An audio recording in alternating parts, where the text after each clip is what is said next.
Hi, it's Gillian here from Feed My Family, and today I'd like to share a little bit about my husband's journey with food intolerances. So, I can't remember exactly, but it was maybe a year or two after we discovered the food intolerances for our son, and changing his diet really helped him.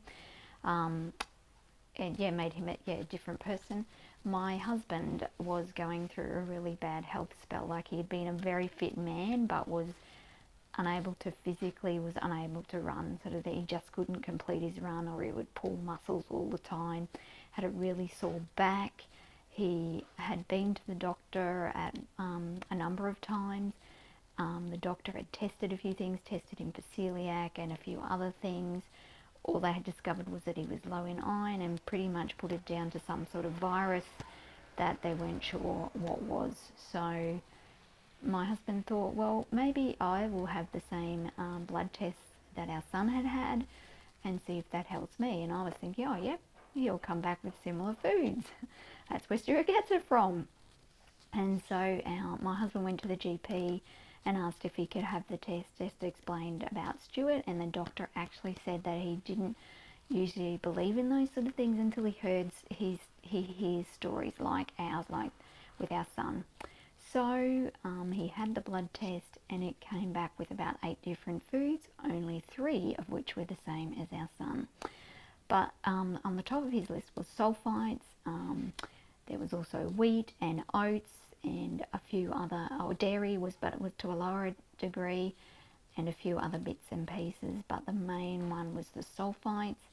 And then he quickly, the wheat and the oats, we quickly replaced some of the things with like rye and other things, but he quickly realised that basically it was all foods with gluten in it that he shouldn't be having.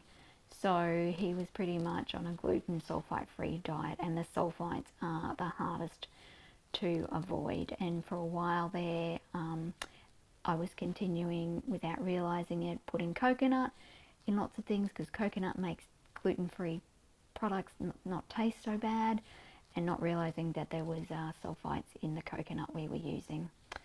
So again, within a few weeks of changing his diet, my husband felt so much better. And but slowly, it wasn't quite right, and he was still getting these rashes and things, and we eventually realised that, we were still all these hidden sulfites in lots of things, including coconut.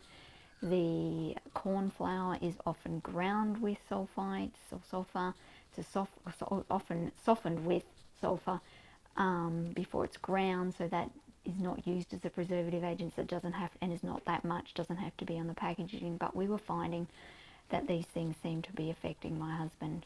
So I read a report about sulfites and found out a lot more about hidden sulfites.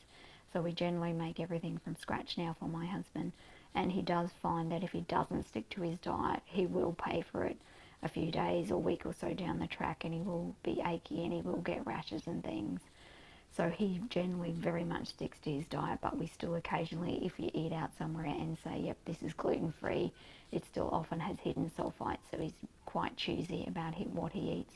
So that's just a bit of my husband's journey. If you want to read more about our journey and some of the recipes we use that are gluten and dairy and sulfite free, then you can visit my blog at feedmyfamilyblog.com, or subscribe to this YouTube channel to keep hearing our story. Thanks for watching, and I'll catch you in the next video. Bye for now.